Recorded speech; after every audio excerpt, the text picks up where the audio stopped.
Okay, good morning, everyone. I think we might get started now in the interests of time. I hope you've all had a nice coffee break and re-energized for this session.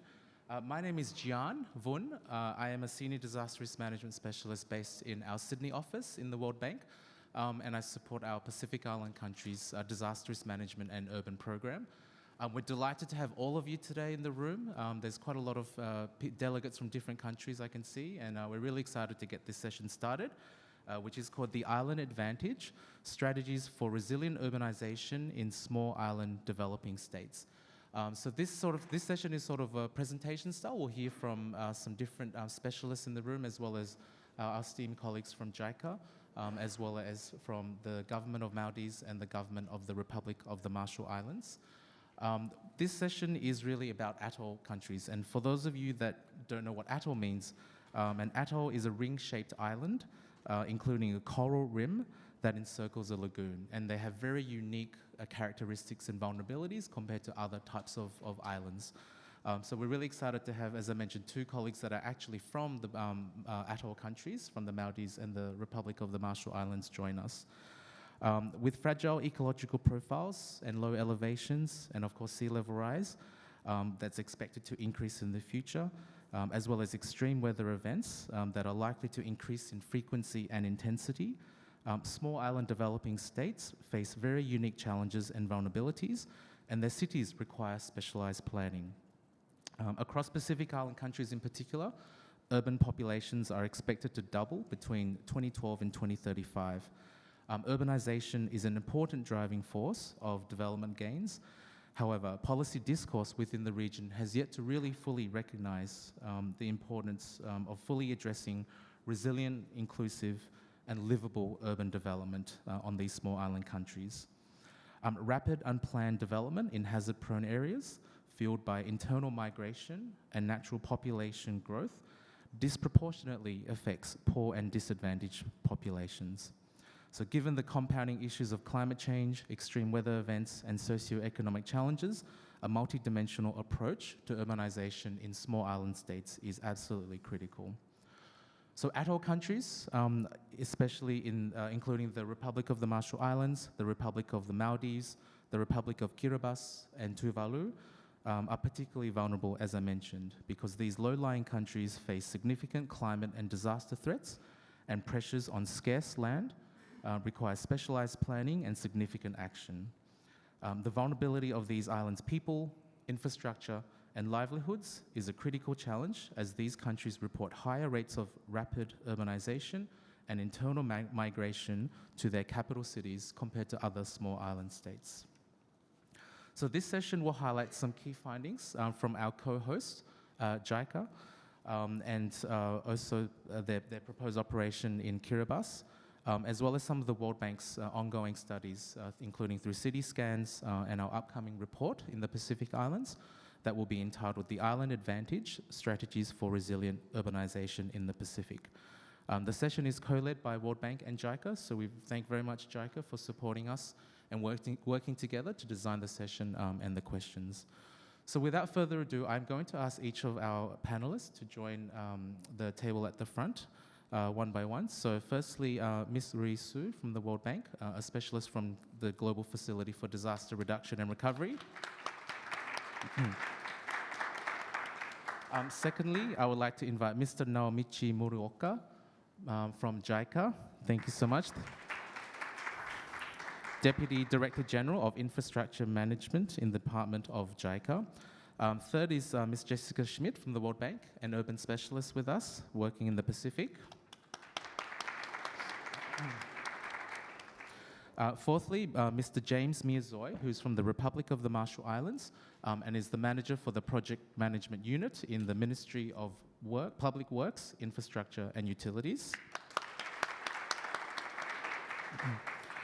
And fifth is Mr. Ahmed Ayman Sharif from the Republic of the Maldives, who is a civil and coastal engineer for the Government of the Maldives in the Ministry of Construction and Infrastructure. So thank you very much, everyone, for your kind attention. First, I will invite Ms. Risu to kick us off with some city scans. Thank you so much.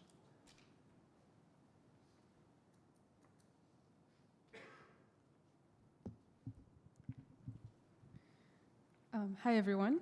So my name is Ray, and I'm from the City Resilience Program at the World Bank. So I'm going to briefly walk you through some of the CityScan findings that, based on the analysis that we have conducted for some of the Pacific Island cities. And so, first of all, what is the CityScan? It is a rapid and low-cost assessment that covers a range of hazards and climate factors and how urbanization trends interact with these hazard information that we're looking at. And it uses the best available global data sets as well as open source tools to help us gain some high-level findings so that it can serve as a conversation starter for the task teams as well as the country governments to start thinking about how to address the resilience challenges that cities are facing today.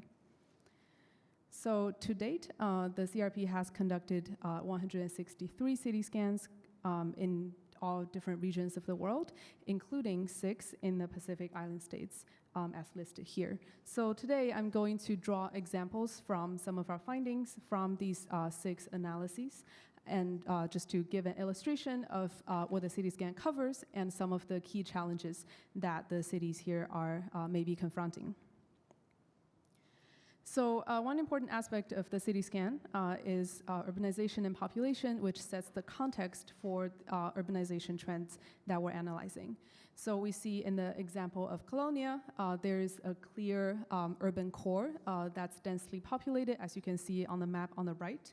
And we also analyzed demographic data, so we see that, as you can see in the chart on the left-hand side, where population is broken down by age groups, where younger is on the left side and older is on the right side. So we see that the city has a very young population, which is an important factor considering the continued urban expansion and how the population change may be driving that. So connected to demographics, we also, of course, think about urban economy. So we use nighttime light data, which is one of the data sources that we use to get some understanding of how economic growth is occurring and changing over time. So the map helps us not just understand whether a city is growing or maybe not growing economically, but also spatially where the economic growth may be occurring. So we see that in the city of Port Moresby, there are some neighborhoods, such as in the areas surrounding the urban core, that's growing much faster than the immediate urban center. And along with urban economy, we also think about urbanization impacts on the environment, which is going to have complicated interactions with the economic and population changes. And one of the, just to have an example, one of the impacts could be on the surrounding forests, and the interaction between economy and ecology is a very salient factor in the Pacific Island states. And so we see in the example of Honiara, the urbanization is already resulting in a lot of deforestation, as indicated on the in red color on the map. So it's a strong indicator of urban sprawl, but it's also a factor for urban planners to start thinking about urban development policies and trajectories and how that might affect a city's future growth. And very connected to the environmental changes, we want to also think about not just how the city is impacting the environment, but also the reverse, which is how the environment and natural conditions, natural hazards could be affecting the people and the built-up areas in the city. So one of the most important hazards that we examine is the flooding. So we look at different types of flooding, and as you can see on this map, when we look at river and rainwater flooding affecting built-up areas, we see that some of the built-up areas in the city is already overlapping in flood zones, and also the cities, a lot of cities are continuing to expand into flood zones, which I'm sure a lot of people in this room are already well aware. And specifically, for a lot of coastal cities that we're looking at, sea level rise is one of the most, one of the most prominent concerns. So, and it's not something that we're thinking about 30 years or 50 years into the future, but it's something that's already occurring and affecting the populations today, like we see in Colonia. As our analysis indicates, the sea level rise flood zones is already approaching or overlapping slightly with the populated areas of the city. And so that's going to be, again, another important aspect to think about when a city is thinking about where to expand and how to, how to shape this kind of urban growth. Another example of hazards is urban heat. Again, a very common hazard happening all across the world, including in the Pacific Island cities. So we see that the urban heat island effect, where the built-up areas of a city is much hotter in the summer than the surrounding areas, that's already very pronounced in the city of Colonia. And of course, the land cover type has an important impact on the surface temperature as well.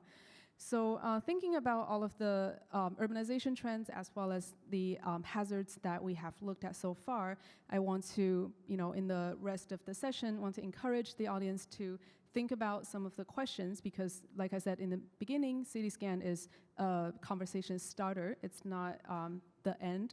And so we can think about what do these what are the findings that surprise you and what other information might you need to think about how to actually concretely address the resilience challenges and how could the CityScan inform investment planning in the realm of urban resilience and climate adaptation. Thank you. Thank you very much, Rhys. So if anyone's interested in learning a bit more, Rhys and Ross from the City Resilience Program are here, and you can come look for them after the session.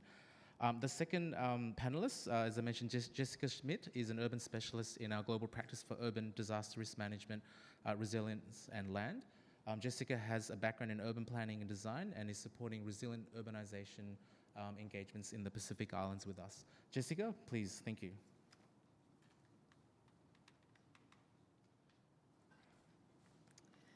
Thank you, Gian, and thank you all so much for being here. It's great to see so much interest in this topic. I'll be discussing today some current and ongoing initiatives that the World Bank is running as looking specifically at small island developing states. In the interest of time, given that this is an extremely short presentation, I'm going to focus on the Pacific today and specifically the atoll countries of the Marshall Islands, Tuvalu, and Kiribati. But this is really to give you a sense of scale. The Pacific Ocean is about 1/3 of the Earth's surface, and Pacific Island countries are composed of about 30,000 islands.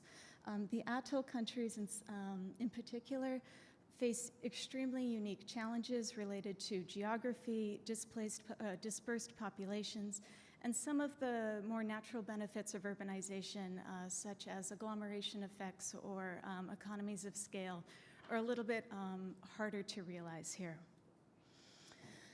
So the World Bank is currently undertaking an analytical piece of work that's really looking to understand what urban means in the Pacific context. We've partnered with RUI and the City Resilience Program. We've undertaken a literature review and data inventory to understand what's possible. But we really see this as a forward-looking, comprehensive diagnostic that's going to start to answer some of these questions, inform policy dialogue, as well as recommend prioritized investments. But what's really critical to understand is that the Pacific already is urban. In 1950, of the World Bank client countries, only one was above 30% urban. Today, there are 5 countries that are over 50% urban, and all 3 of the atoll countries are within that group. And then by 2050, those 5 countries, including the atoll countries, are going to be about 70% urban. For example, in RMI, the capital city of Majuro is already home to over 50% of the population already. So here you can start to see some of our initial analysis where we're starting to understand where and how people live. This is just a very short representative sample looking at percentages of population who live in atoll countries, who live in urban centers, and who live within 1 kilometer of the coast. I won't get too much into this, but what you can see in that last column is that of those 5 people, they almost certainly live less than 2 meters above sea level. So governments in the Pacific Islands are really facing some extreme challenges, and they're looking for very innovative, multi-sectoral solutions that are going to have to address climate adaptation, risk reduction, as well as urban development issues like increased density, development in limited land areas, and then more qualitative things as well, such as livability. So this is the overview of our upcoming regional diagnostic. We intend to focus on these 5 focus areas, and then we're also going to drill down and look at what those focus areas mean at the city level. We're going to have 2 city-level case studies of Salelolonga, Samoa, and Honiara, Solomon Islands. These were selected because they really represent sort of an archetype of an established capital city as well as an emerging town. In addition to the Island Advantage regional work, we're putting together a second technical report that's looking at the capital cities of the atoll countries to understand what the trends of urbanization are there, what the demographics are, where we are seeing opportunities to work directly at the neighborhood level and come up with some sort of community or household level initiatives for risk reduction and climate adaptation. So I will stop there. Both reports are going to be published by the end of the year. We plan to have several dissemination events both online and in the Pacific, so we very much hope to continue this conversation and see you at some of those events. Thank you so much.